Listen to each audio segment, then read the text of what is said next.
a large discussion occurred between Linda and I about vision. In her view, the vision for geospatial has become a bit stagnant, and I thought it was a really interesting topic and distinct enough from marketing and women on boards in geospatial for it to stand in its own right as a separate episode. So let's listen in as Linda talks about a new vision for geospatial. I've always driven this industry forward. And now that I'm not at Esri, it's like, oh, how do we do that now? Right? Because it's not happening. They're just doing the same stuff. And and it's not the problem. They're on that long, they're making money and their users are doing their stuff, right? It's not necessarily a criticism of Esri. Why should they be always the ones pushing it forward? To me, it's an opportunity for other people to put. It's time to take up somebody else to pick up the charge. They can use this brief summary of the marketing playbook and use it to propel new ideas. I want to briefly challenge you on the idea of being stagnant. Can I provide 2 examples? Over the past couple of days, I've done an episode with Will Lyon, developer relations engineer at Whereabouts. That went way over time because it was just so fascinating. And his tagline for that distributed spatial computing system, or geospatial hyperscaler, to just throw in all the buzzwords I possibly can, is that it is a mind and memory for humanity. So yeah, but it's not. So okay. Tell us more. Well, it's like that's the thing where you can say stuff that it's like I get the database side and I know where, and they're great. Like I get that, and the Databricks guys I still, they're trying to shove and do something in the database. And I'm not saying there shouldn't be in the database, but not everything's in the database, right? It's kind of like, oh, we don't care what all you GIS people are doing. Keep putting your data in, clean it up. We'll just deal with it when it's in the database. You can't separate stuff like that. It's the same thing that's wrong with the EO industry, right? You can't say satellite companies just build great satellites. Us partners will then market it and sell it for you. That's wrong. You can't. What did I just say? You have to be deeply embedded in your product team to be good at marketing your product.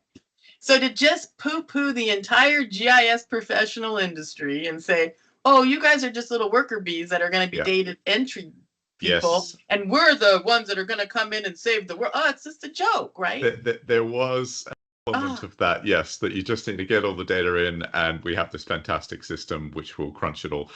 Just to argue with you then a little bit more, because my second example is from Earth observation. So I interviewed the CEO the CEO, I'll just say that, of Wyvern, Chris Robson. They're a Alberta-based hyperspectral constellation operator. As far as I'm aware, the only commercial one. They've got a 5-meter resolution, and apparently they're growing like a weed. So is that a sign of some life in the industry? No. I mean, I'm happy for them, right? But I was interviewed. I'd be called by VC companies like, I want to say like 5 years ago, and for like all the time asking me, we just invested in a satellite company. What do people do with that? You're like, why did you invest in them? Like what? So I try to explain to them about how it's a good data source, but you got to have you got to integrate that in with vector. Like people use the vector results of it, right? Yeah. And they just didn't get it, right? Because they don't. And so you're just telling me the same thing, right? Great. We're collecting more and more data, and that we still have a more and more isolated thing out there. Great. So the people that need it are going to, it's just nuts. It's like we're going back to I don't know. We're going back to the Stone Age, right? Because we don't have nobody bringing it together. You're either an EO person, a GIS person, an open source person. We have all these little badges. We're like, oh, I'm open source. I'm vector. I'm EO, I'm whatever the hell these people are that are in the middle between EO and customers, the people that are, I don't get that. And then you have VCs that are just all vying to try and make some money out of it when it's just hemorrhaging money. And nobody can see that all of these things need to be together. Like there's nobody Okay. doing that. Okay. And you know, Is Esri the only one that's really had a genuine go at that? I don't think they have. I mean, they do a lot. You got to remember, a lot of their work is services work. They do some really brilliant work in the like an NGA, but it's service. It's not in their product. But no, that they don't have that in their DNA. You know, they don't have that in their whatever. But you know, I think it's interesting because you know, if you there was a recently an AT&T leak, right? They all of their data, and one of the big pieces of that leak is they're using a third party cloud platform called Snowflake, and it's not secure, right? It's like what in the hell are we doing? You know, it's so you know, I get more the thing about companies that are just deciding to do a piece of it but claiming they're doing all of it, and everybody else that's not doing what they're doing is just data monkeys, is makes me mad, because GIS isn't like that. Geography by its very nature changes all the time. You can't disconnect the data piece of it from the database. You can't say just put everything in my big cloud database and I'll solve all the world's problems, because geography, it changes all the time. And I don't know any of these guys doing you know, I know like there is like a Kinetica and they keep changing their name, Heavy AI. They're doing space-time databases using I mean Kinetica is doing vector databases, not vector GIS databases, but vector databases, space and time. So they're over here doing this, and they were built sort of for a specific purpose for the Department of Defense, right? And that came, a lot of those came out of that during the Arab Spring, during trying to find Osama bin Laden. So you have these little pocket things, and so I would say all of these pieces need to come together. Maybe that's just a natural way, but what I don't see honestly is a leader, right? I don't see anybody with the vision that's propelling the industry forward. I see people who are CEOs of companies that are saying my company's doing this great work, right? But they discount everything else. A leader would say, okay, this is how the whole system works. Yeah. By leader, do you mean a commercial entity leader, an academic leader, a political leader? Yeah, I would not say academic for various reasons, but I would say probably Was commercial. Al Gore a leader? Al Gore somehow was involved in the emergence of Google Earth, or I guess Keyhole back then, the idea of a global. Yeah, he, you know, it could be political. I'm not, but not. That's not what their job is, right? That they're political. Their role is to be political, and which is a good role. But I would say it's typical. What I'm thinking of is more of a industry leader, right? Which can be, it can be you can say it called commercial, but it could also be coming from a nonprofit. You know, some of these nonprofit things coming up, but it just has to be. But anyway, I don't see that. I see, so you're seeing right now, there's a huge, what I'm seeing right now is a huge bunch of money. You know, Databricks has a bunch of cash right now. You're seeing a bunch of money and focus going pushed on database. You know, next year it'll be something else. Because it's not long-term viable, I don't think, because it's disconnected from the data in a weird way. It's like, oh, just put it, they ignore the entire process and workflow leading up to putting it into the database. So there's leadership and then there's vision. And it takes courage to have a vision, because people can come and poke fun at you and say you're some delusional person, you know, with an ego. Right. But also it's a service to the industry and, you know, parts of humanity that benefit from an industry to have the courage to have a vision. Yes. So Jack doesn't know anything about technology. I don't think people know that, but he doesn't ever used a computer. He didn't, like his secretary used to print out his emails all the time for him, right? He now uses a phone, but he was a visionary. He had a vision of, and he was a landscape architect and urban planner, right? So that's where his vision sort of went into that direction. He didn't know anything about utilities, right? But he hired people that knew about utilities. So then we created visionaries within each of the, so when we hired an industry leader, we hired you know, vice president of Boston Edison. We hired the ex-police chief of, you know, actually Redlands, but also FBI, who's in the FBI. We hired Russ, who was the head of firefighting for all of Southern Cal. I mean, we hired visionaries who understood, who had brought GIS into their organization and then pushed it. What is a vision? Yeah, I think so there are visionary leaders, and then there's more that transformative leaders, and then there's leaders that are more transactional, right? So I'm going to talk about people that can transform it. It helps people envision what the future will be and helps lead them to that vision, right? Gotcha. So it sets the vision, and going back to marketing, right? How do you market that vision, right? You act as if that vision is true. And then people come along with you, right? And Jack was really good at hiring people that believed in his vision and followed his, people worked at Esri because of Jack, right? Because he had a vision and he understood it. Briefly, what was it?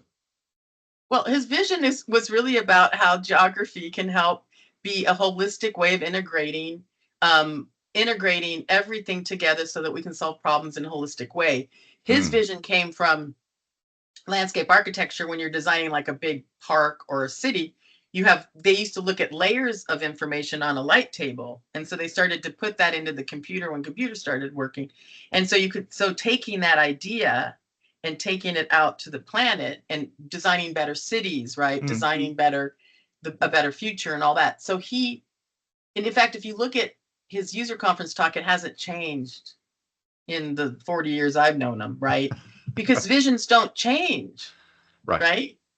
His whole life was to reach his vision. That's fascinating. They definitely have longevity, or the test of a vision versus whether it is something else is if it lasts 40 years.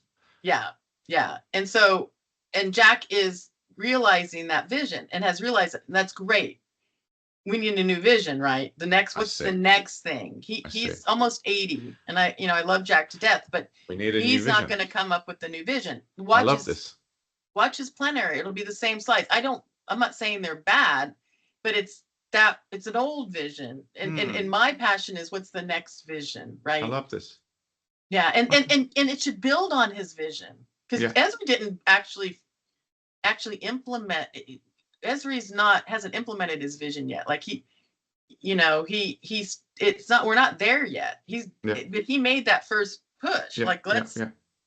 Who's going to now take up the standard? Right, and I guess you're making an important point that the vision must remain relevant and fresh. It's marketing. It needs frequency. You talk about it all the time, and you notice that Jack didn't change his message, right? Because you don't change your message. You have to tell. It takes people like an average of like 30 times before they'll actually pay attention to your message, right? And then once they pay attention to it, they got to try and figure it out. Interesting. Right. So you just keep on message, the big ones, right? Yeah. Is it somehow your point that the vision needs to be innovating, a source of energy, a source of momentum, draws people along? Yes. And I think that's where, they're on that, and I think it's great, that productivity, and Jack deserves it. Like, they're on that retirement, that sort of that long leg of productive, whatever it is on the Gartner hype cycle, right? It's on that. It's going out into the distance. I'm looking at the next thing on that end. What's that thing that's going to be that's starting the hype cycle? And it's not putting geography into a database, because we've been doing that since the 90s. Yes. Jesus. Yes. And that there was a huge rush of a huge amount of money and tremendous stories of capital growth from some of those early database companies. I love what you're saying, because in my own small way on this podcast, I feel that I've got a new standard agenda item or a new direction that we need to continue this discovery of vision. So thanks. Yeah. And I think, it should, there's a word for this in draft off. It should follow from, I think, Jack's vision, which I mean, not many people argue with. I mean, you can argue with some of his personal things. I don't agree with a lot of it, but the vision of geospatial, I would agree with, right? And we just need to modernize it. We need to take it to the next level, and that means some fundamental changes. I think Esri got some parts right and some parts wrong.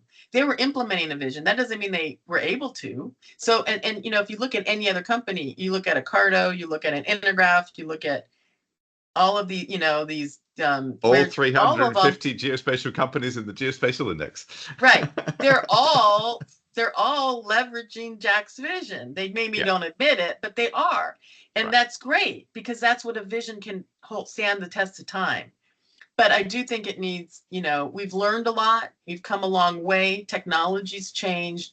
I think we can have a bigger vision, a better vision, a stronger vision, and a vision that will excite people, right? Younger people, something that's modern, something that they can see they can accomplish in their lifetime, right?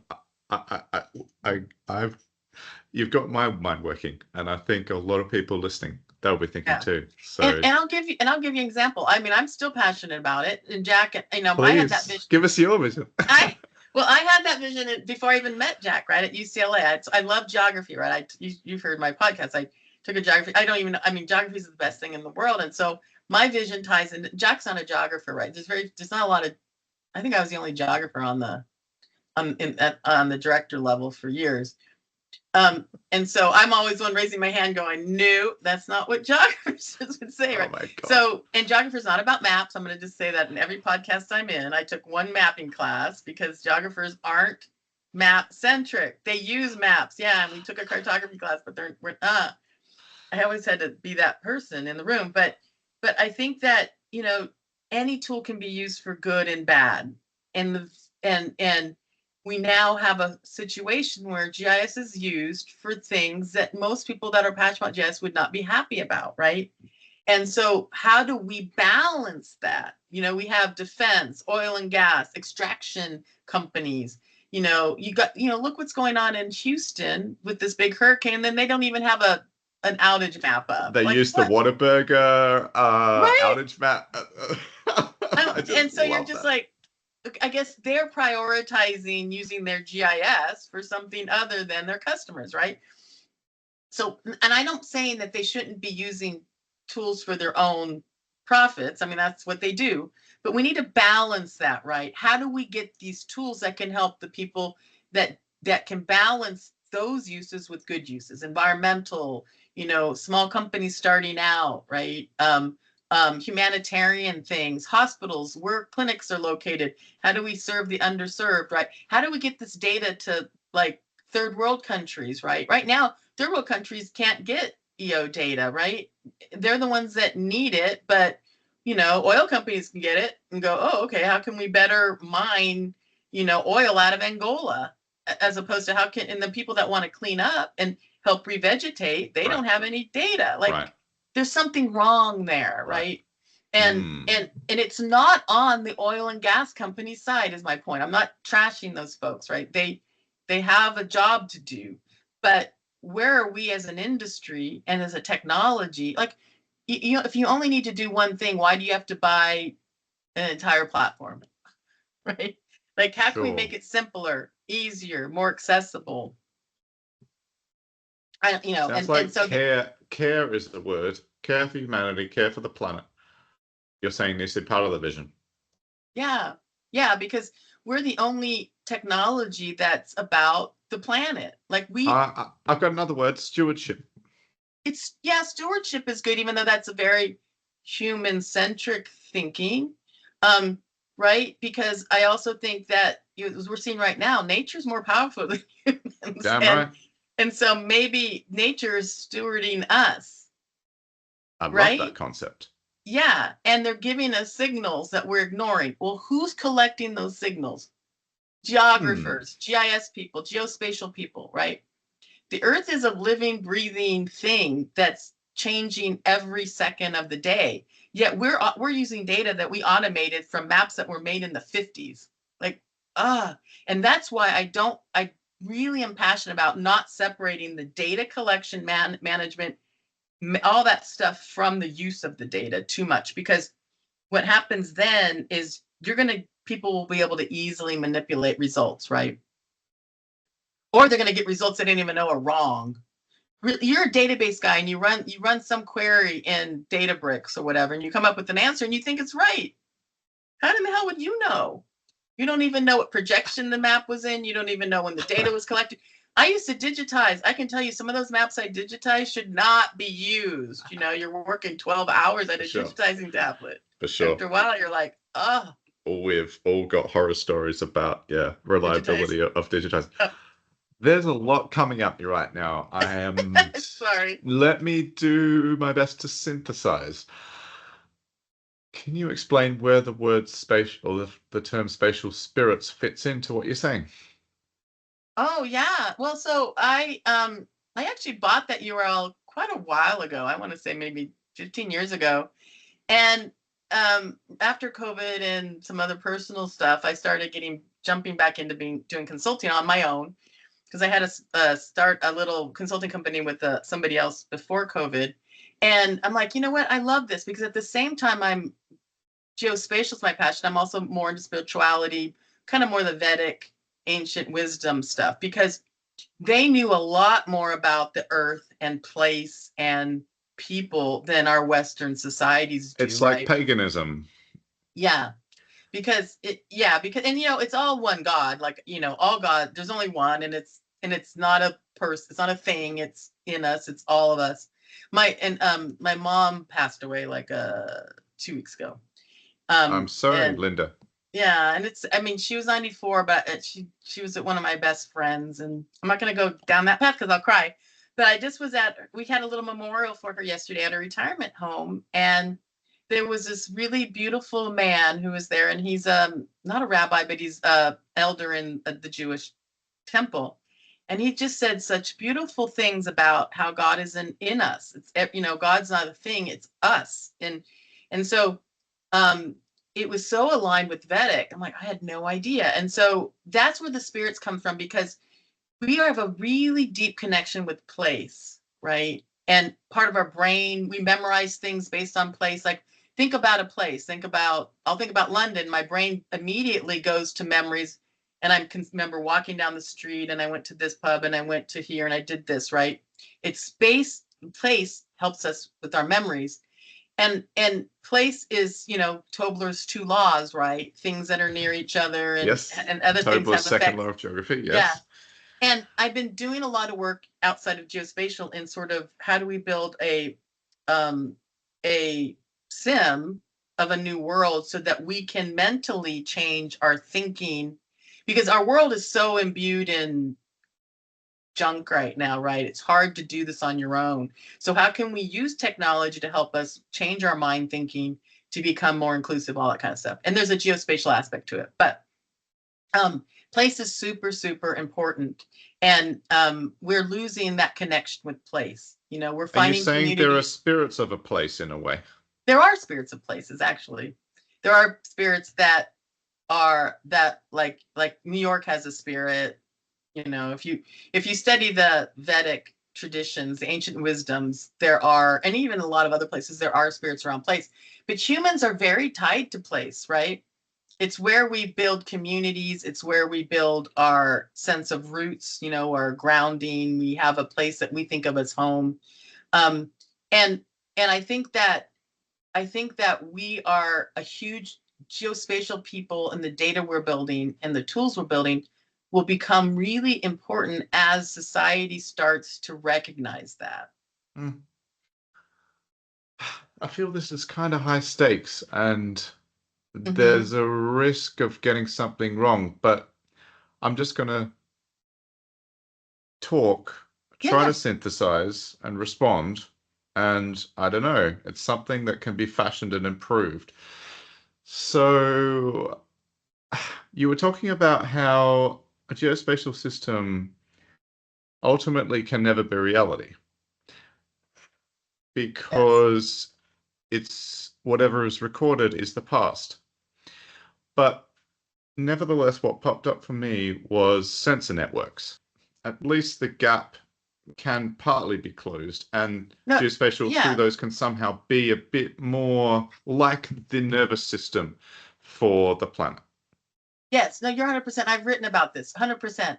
So sensor networks and IoT, bringing that in, then you get these large databases. So then you get like the Kineticas that can that can manage that data, but they're over here managing that data, and here's the GIS people over in their cubicle making, keeping the parcel data up to. They're not connected. And you look at, there's innovation groups in cities, and the GIS group's not part of it.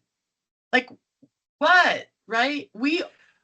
That's exactly my next question. So I just wanted to flag something that came up in the GeoParquet meetup that we were both at. So there was a comment that kind of explains the plight of geospatial people. Yes. That our data and our work is permanently and irretrievably separate from the rest of data and IT systems. Yes, I completely agree with them on that there needs to be no division. But the database technology that right now isn't there yet.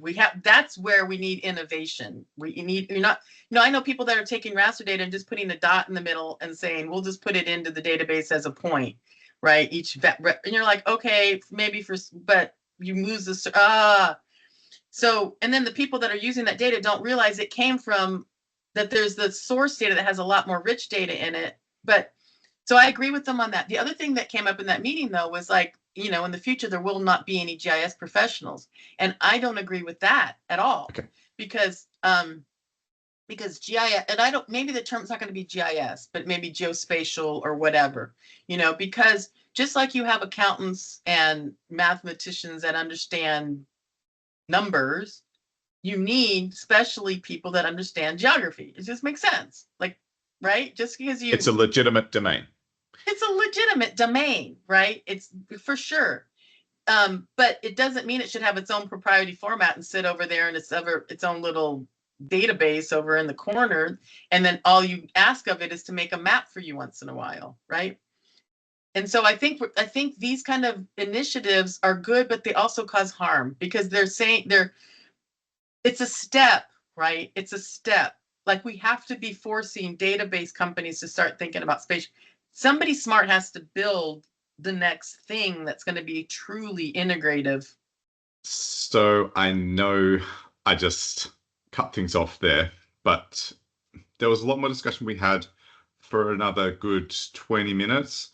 But really, that was the best point I could find to end things, because essentially Linda's point is that we need someone whose mind is across all subdomains of geospatial, who makes their way out of the box of databases, has a geography aware, centric, sensitive view, and I really loved the phrase she used of, in fact, nature stewarding us.